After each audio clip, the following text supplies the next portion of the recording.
Hola, volvemos a nuestro capítulo especial hoy día con el doctor Atilio Bustos y vamos a hablar sobre el concepto de acceso abierto que hoy día nos propone la industria de la información. Entonces, la pregunta técnica para ti, que eres muy experto en esta área, es ¿qué propone la industria hoy con todas estas políticas de acceso abierto y conceptos de acceso abierto que se están manejando en diferentes puntos de la región? ¿Qué nos puedes aportar en esa área o en ese concepto que está muy, A- ¿cómo te explico? Todo el mundo habla de acceso abierto, pero hay que aterrizar qué es el concepto de acceso abierto. Y creo que es tremendamente relevante en este podcast hablar sobre eso. ¿Qué te Te lo parece? agradezco, Francisco. Ajá. El concepto de acceso abierto es un concepto polisémico. Es más, casi diría que es un concepto morcilla y que algunos le ponen de relleno lo que tú quieras dentro. En Chile la morcilla solo tiene sangre y nueces las más finas. Ajá. En Colombia tiene arroz y en otros lugares le agregan otras cosas. Por lo tanto, esto es la posibilidad de que se connote de una manera especial. El acceso abierto lo podemos definir desde una perspectiva científica, lo podemos definir de una perspectiva económica y lo podemos definir de la perspectiva de un movimiento. El punto es que los constructores de políticas públicas eh, tienden a no ponerse en la posición científica. Desde la perspectiva científica es la aplicación de un conjunto de protocolos a lo largo del ciclo de vida de la investigación que me permiten incrementar los niveles de replicabilidad, reproducibilidad y transferencia de los resultados. Esto tiene como efecto un incremento de los niveles de rigor, un incremento de los componentes éticos y de integridad científica en el proceso de la investigación y unos efectos que significa asegurar que los resultados son de alta confiabilidad científica y por lo tanto que en la sociedad no solo está garantizado el acceso libre a Ujú. esos resultados, sino que además por tener estos altos grados de confianza científica genera un mayor grado de confianza. Esto no siempre es así. En la pandemia vimos como presidentes y muchos grupos de la sociedad tenían dudas respecto de una vacuna contra el Claro, COVID. exacto. Y eso demuestra de que esta aplicación del conocimiento científico en el mundo social tiene algún grado de dificultad. Desde el punto de vista económico, significa entender que la investigación científica, que los resultados de la investigación científica son un bien público que ha sido financiado principalmente con presupuesto público y por lo tanto los resultados debieran favorecer a distintos segmentos de la sociedad. Y aquí Ujú. nuevamente cito a Juan Gómez Milla, que entienda el que entienda.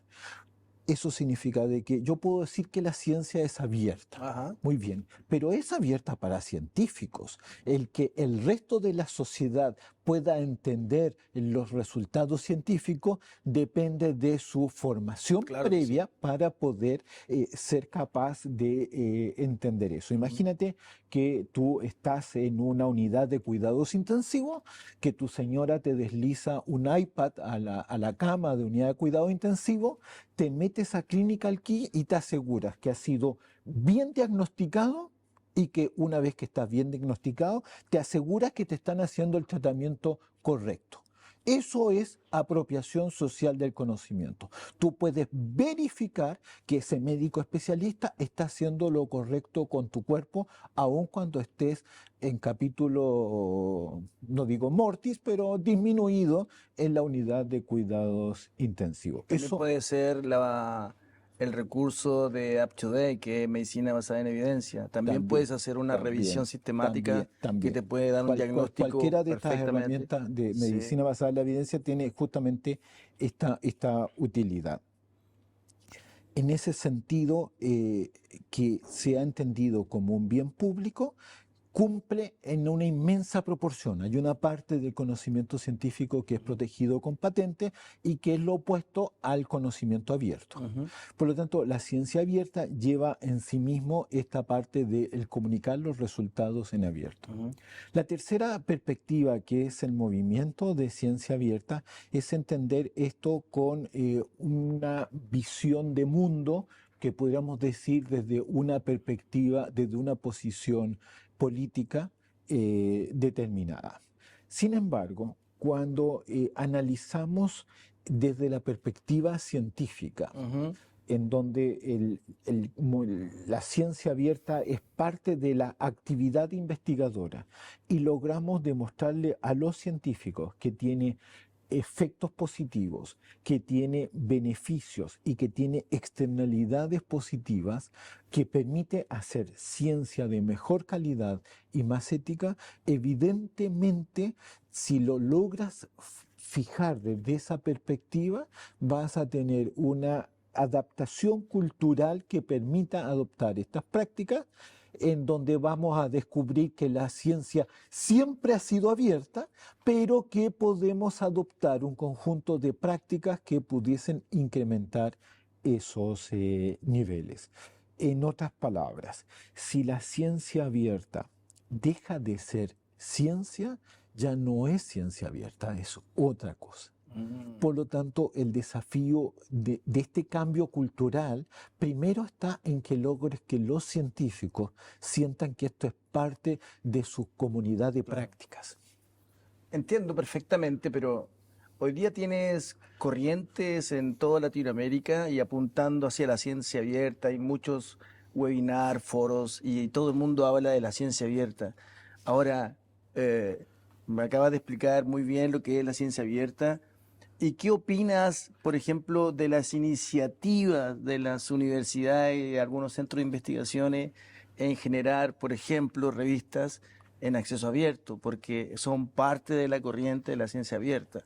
Entonces, ¿qué opinión tienes al respecto? Primero, estoy totalmente de acuerdo a que la ciencia sea abierta, que sea desde una perspectiva científica.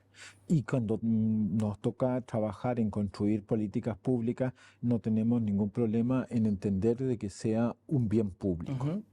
En ese sentido, los cambios debieran producirse en distintos actores del sistema científico. Hay cambios a nivel de los organismos nacionales de ciencia y tecnología, de los ONCIT.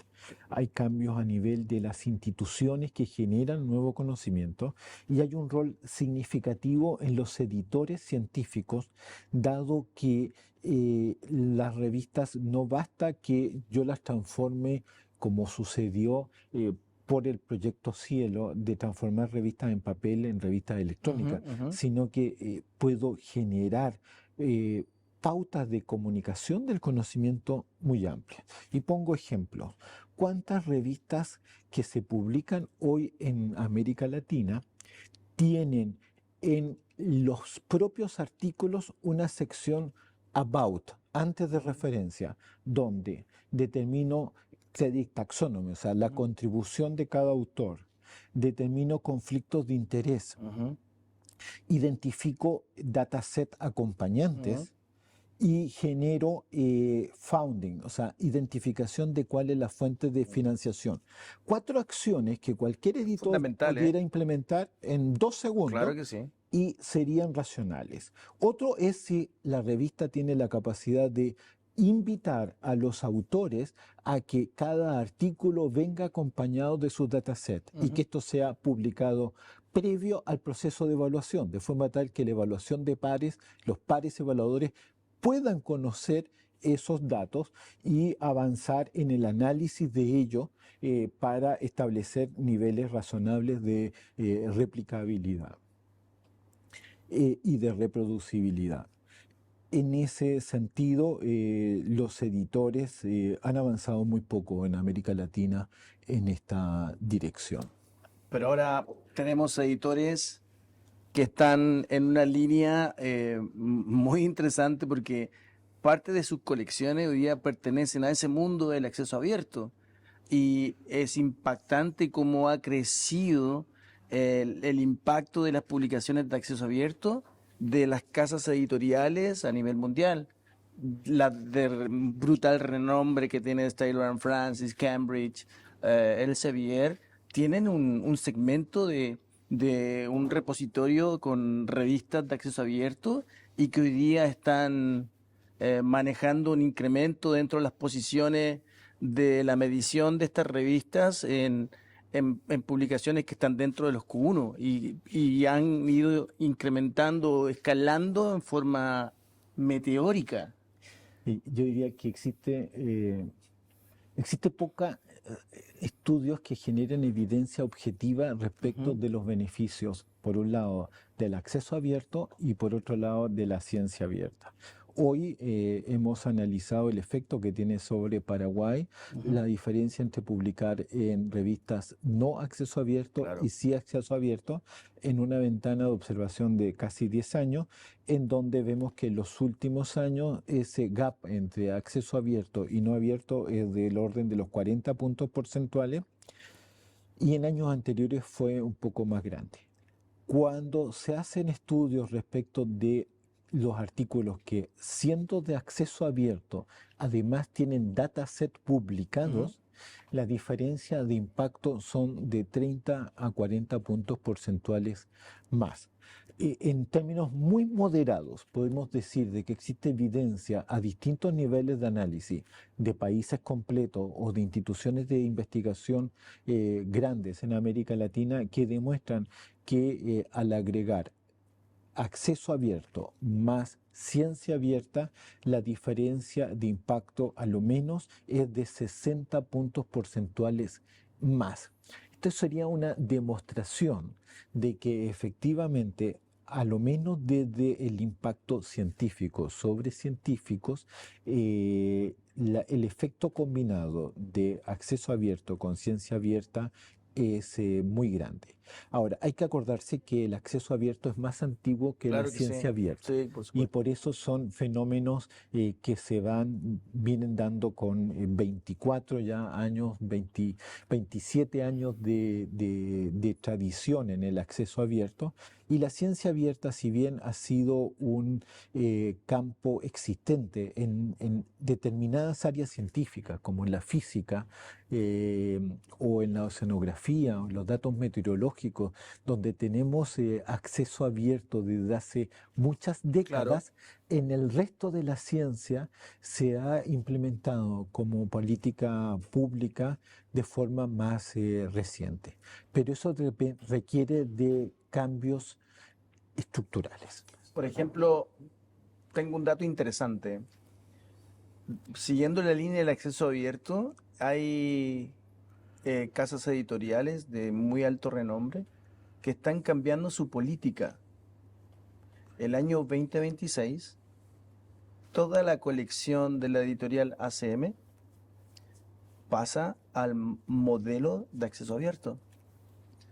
Entonces eso te está diciendo algo muy interesante de estos movimientos que se están generando.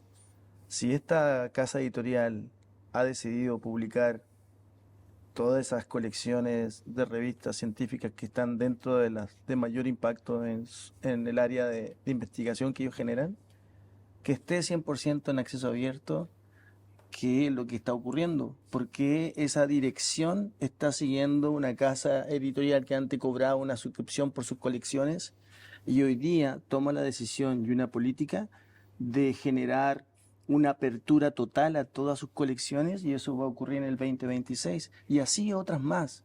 Pero esa es emblemática, tiene una tradición de muchos Pero va años. tarde, se esperaba que eso fuera en el 2020. Pero bueno, El plan pero ese de coalición esperaba que eso sucediera en 2020. O sea, a nivel de políticas públicas, especialmente en la Unión Europea, se han venido estableciendo políticas públicas con la fuerza del financiador. O sea, el que financia la investigación puede poner condiciones de cómo se van a comunicar los sí, resultados. claro. Por otro lado, mirado esto desde la perspectiva del editor, produce un gran temor. Y en mi experiencia de haber vivido como editor de revistas Q1, te puedo decir de que primero teníamos suscripción. Ujú, y las suscripciones desaparecieron. ujú, Teníamos publicidad ujú. y la publicidad desapareció. Totalmente. Comenzamos a cobrar Los APC, los APC y ya que había, todavía están vigentes. ya había, y que van a seguir vigentes, pero Ajá, que te daba un gran temor si cuál era el monto que podías cobrar hasta que no lograbas hacer Q1 en claro que WOS y sí. en Scopus, y ahí sí, Sí, claro. pero también era acompañando a la área temática, o sea, si en mi misma área temática otros no cobraban, yo podía perder los buenos artículos. Claro, pero tienes ahí una problemática. Por ejemplo, yo soy un autor o la afiliación está a una institución académica, por ejemplo. Entonces, si estoy apuntando a una revista Q1, la tarifa mínima son $3.500 hacia arriba de No los tanto, APC, no pero tanto, por no ahí, tanto. pero en algunos casos sí, En no voy a algunos nombrar la casos sí, editorial, sí, pero pero en algunos no hay más, claramente, pero el promedio no está tan alto. pero el promedio, pero todos apuntan a ciertas editoriales donde las tarifas son extremadamente costosas. Entonces, ahí tienes, quiero publicar, pero tengo que pagar para publicar y además tengo que suscribir el artículo. Por eso tengo que suscribir a la revista que quiero leer, por ejemplo, en todos lados pagas. Y ahí viene el tema del acceso abierto, donde también te cobran los APC por publicar en una revista de acceso abierto, pero eso está cambiando, porque hoy día, ¿qué te está diciendo la industria? Te está diciendo, miren, tenemos un nuevo modelo, tenemos los acuerdos transformativos. Y te dicen, si usted sigue este patrón de conducta de suscripción, yo le voy a dar un acuerdo transformativo para que todos ustedes publiquen, toda la afiliación, todos los autores de esta institución publiquen gratuitamente en mis revistas de acceso abierto. Y Y eso tengan acceso al significa, contenido. claro, y más encima te dice, fuera APC, no hay más APC para ustedes, pero tienen que mantener la suscripción para que ustedes puedan tener la opción de publicar en nuestras revistas de acceso abierto o híbridas a costo cero. A ver, los acuerdos transformativos gozan de efecto Mateo, Ujú, o sea, con la teoría de Robert Merton. Le viene muy bien a las 5 o 6 editoriales más grandes del mundo ujú. y son no viables para los miles de Trabajo, editoriales que vienen más abajo. claro. ¿Por qué? Porque dice, yo voy a sustituir lo que usted está pagando hoy por suscripción, me lo va a pagar ahora como APC Claro. y voy a darle de regalo el acceso al contenido Ajá. actual y retrospectivo de la Ujú, revista. Y eso supone varias condiciones que se mantendrían de una perspectiva económica como ceteris paribus. ujú. A, que usted Se mantiene va todo a, constante. va a seguir Ujú, publicando en mis revistas el mismo número de artículos ujú, que venía publicando. ujú, Y la segunda condición es que usted va a seguir citando los artículos publicados en mis revistas como lo ha venido haciendo por años. Pero resulta que en la comunicación científica a nivel mundial, en los 2 últimos años ha cambiado dramáticamente. Y dicho esto desde la perspectiva del editor, el market share, la participación de mercado en citas y en producción está cambiando. Y ujú. usted me quiere congelar eso. O sea, usted quiere que yo siga publicando 100 artículos con usted, cuando en realidad es altamente probable que la decisión de cada investigador es que quiere publicar donde la discusión se esté dando en este momento en la investigación que yo estoy haciendo. Y lo segundo, puede que sus revistas, porque son entes vivos, yo ya no las cite tanto. Ujú. Por lo tanto, le viene muy bien, pues señor. Usted está asegurando de que no va a tener ninguna contracción en sus ingresos en los próximos años, que este acuerdo transformativo dice que es temporal, pero dado que los acuerdos transformativos ya tienen más de 10 años y no han transformado nada, pareciera ser que favorecen a muy pocos Ujú. y perjudican al monopsonio. Pero hay países que tienen la posibilidad de haber firmado acuerdos transformativos, pero no lo hacen, quizás por desconocimiento. Nosotros O por acabamos de, racionalidad. puede ser, pero nosotros, por ejemplo, en el proyecto que hicimos en Paraguay, que es consulta nacional a una gran biblioteca electrónica que se llama SICO, se lograron conseguir, que están en proceso de firma, porque es un tema tiene un proceso donde se lograron acuerdos transformativos con ACM y también con Cambridge University Press, que este último es ilimitado. Entonces imagínate el beneficio de obviamente pagar la cuota de suscripción de esos contenidos, pero a la vez el beneficio de todas las instituciones que están con filiación con CONACYT en este caso de Paraguay, tener acceso a publicar con una excepción de los APC. O sea, no hay pagos de APC. Entonces, en otros países quizá puede ser interesante incursionar quizá en estos acuerdos transformativos que no todo lo tienen claro, porque yo me he informado sobre si hay otros acuerdos transformativos en la región a nivel país y son muy pocos. Son muy pocos y son de chiste. Por ejemplo, el Consortia en Colombia declara tener acuerdos transformativos y Ujú. es entre 1 y 10 artículos por universidad por año gratis. Eso no es un acuerdo No, para transformativo, nada. es un chiste Sí, es un chiste. y no garantiza que haya mudado de pagar por suscripción a pagar por tener asegurado un stock de artículos que puedo publicar por año. Es que ahí no negocian bien, yo creo, Es que la negociación tiene que ser... vuelvo al argumento de los temores, o sea, desde la perspectiva del publisher, Ujú. existe una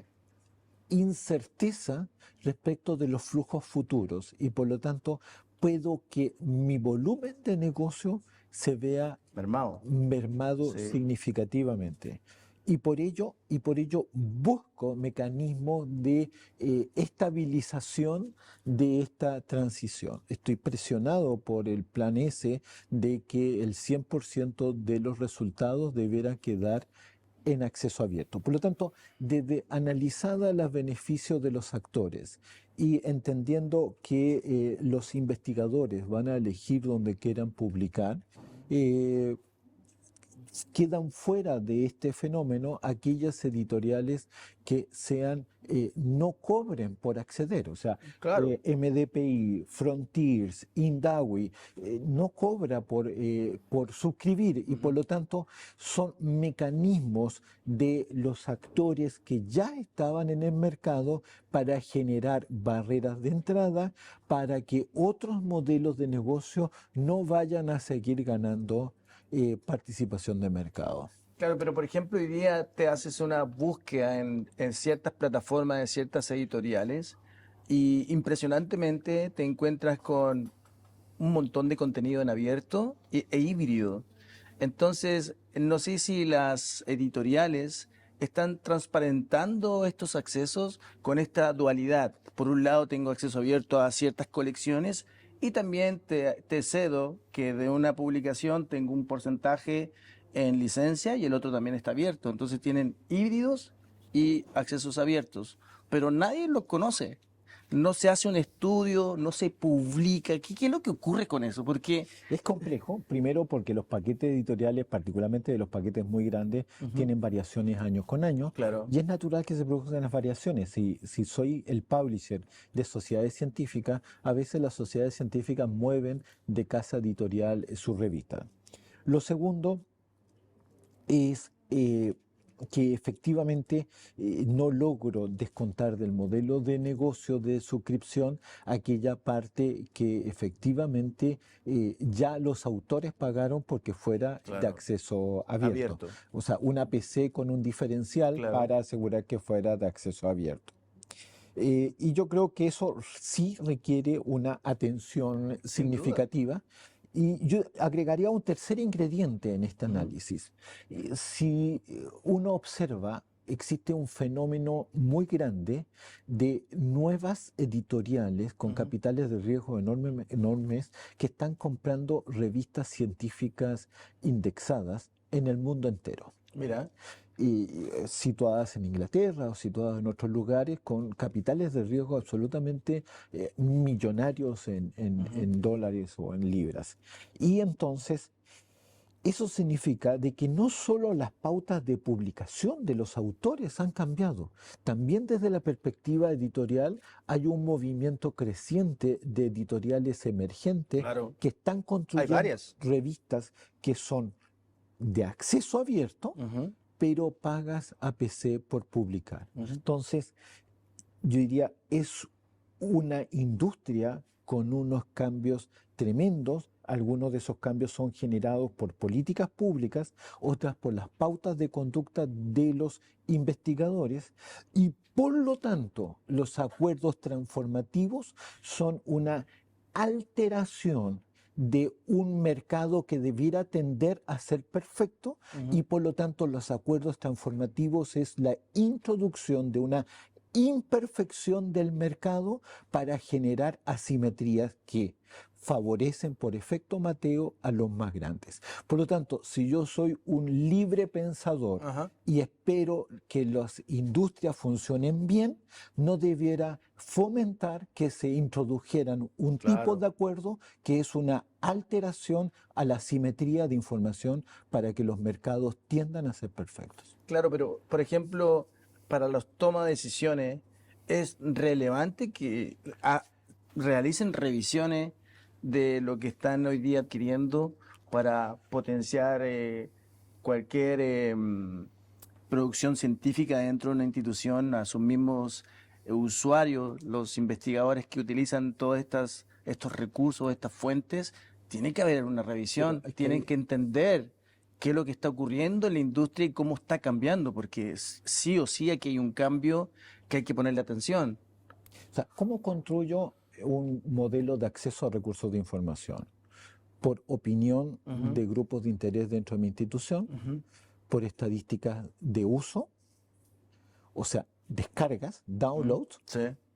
por estadísticas de citas, consumo de Ujú, información que tuve que citar para publicar lo que he publicado, ujú. y por estadísticas de destino de publicación. Ya, pero ahí hay que tener O una sea, salvedad.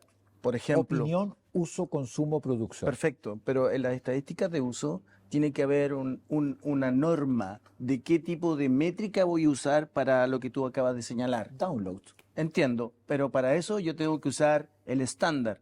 En el caso, por ejemplo, de estadísticas de uso para ver las descargas, en Paraguay, por ejemplo, el CONACYT decidió utilizar las Counter 5 y ese es su Estándar. instrumento para medir las descargas de todos los recursos que tienen. Y está dentro de los parámetros de la estadística normalizada a nivel mundial, que es la que validan. Entonces, la pregunta es, ¿qué tipo de instrumentos, de métricas para evaluar las descargas de los recursos que están disponibles en una biblioteca técnica o universitaria? Si usan este instrumento de medición que es el Counter 5, que es el estándar mundial. Entonces, eso también hay que dejarlo claro. No todas las estadísticas te sirven, sino que tienes que tener el instrumento y básicamente basarte en el estándar mundial en temas de estadística que está normalizado por todas las O editoriales. sea, estoy de acuerdo con usar metodología counter, particularmente el estándar 5 Ujú. es muy adecuado, pero cuando hablamos de downloads, estamos hablando de artículos descargados, por lo tanto hay una eh, percepción de que a lo menos fue utilizado para un proceso formativo Ujú. o para un proceso Es que el investigativo. Counter 5 te lo mide. Sí, no, sí, eso está muy bien. Lo que Ujú. pasa es que usar otros números para abultar esto, por ejemplo, número de búsquedas, número de aciertos, Ujú. dependiendo de la estrategia de búsqueda, si es federativa, si es de este tipo o de este otro, Ujú. las búsquedas se multiplican en las fuentes que tengo y por lo tanto Claro. son números que se pueden inflar artificialmente. Es- Por eso yo diría que de los cuatro elementos que he señalado, uso, consumo y producción genera una visión global de cómo estoy siendo capaz de atender las necesidades de la docencia, las necesidades de la investigación y las necesidades de la publicación. Ujú. Y bajo esos elementos, pero esto que parece tan sencillo, existen pocas casas con la capacidad de generar estos estudios porque tengo que ir a partir del conjunto de todos los aparatos bibliográficos, de todos los artículos publicados, poder agrupar por revista, por editor, por paquete editorial, Ujú. para poder establecer estas normas de consumo. No sé si te recuerdas en algún momento dentro de todo este tiempo que han habido muchísimos cambios, la decisión de hacer un desarrollo de colección dentro de una institución y tener el core de revistas con mayor usabilidad o mayor impacto por áreas temáticas, ¿crees tú que puede volver esa tendencia a dejar de lado a todo ese núcleo de información que existe y enfocarse en un core de revistas que satisfacen en un 100% la necesidad de todos los investigadores dentro de una institución académica o de investigación científica? ¿Qué te Primero hay que merece? acordarse que la ley de Bradford se sigue cumpliendo, Ok. por lo tanto se produce una cierta concentración de los consumos. Ujú, Pero también cuando uno diseña sistemas nacionales o institucionales ujú, de acceso a información científica, se da que se produce el efecto de los gases, o sea, la gente tiende a utilizar mucho aquellos recursos que tiene contratados ujú, y obviamente a usar muchísimo menos aquellos recursos no contratados. Por eso estudio de uso, consumo y producción, ujú. el uso está altamente condicionado por la oferta que tengo contratada y por lo tanto genera una inercia estructural diacrónica, o sea, Ujú. año con año. Por lo tanto, en el diseño de un sistema yo deberá contratar por suscripción aquello que la demanda es tan alta que costo de acceso justifica la suscripción y luego tener un sistema como los de All CLC o British Library o otros existentes en Europa de acceso al on demand, o sea, de Ujú. acceso a los cientos, sino miles de artículos que están distribuidos en cientos de revistas de Sí. altísima granularidad, Ujú. pero que requeriría para tener acceso documental, para que cuando hago un estado del arte, no solo tenga la aproximación de los metadatos Claro. bibliográficos, sino que pueda verdaderamente leer aquel conjunto de artículos que son relevantes en el campo que estoy investigando. Por lo tanto, el diseño debiera ser mixto. Hay una parte que es just in case, Ujú. que es suscrito, Sí o y sí otra parte que es just in time, en el momento en que alguien lo lo necesite. requiere. Ujú.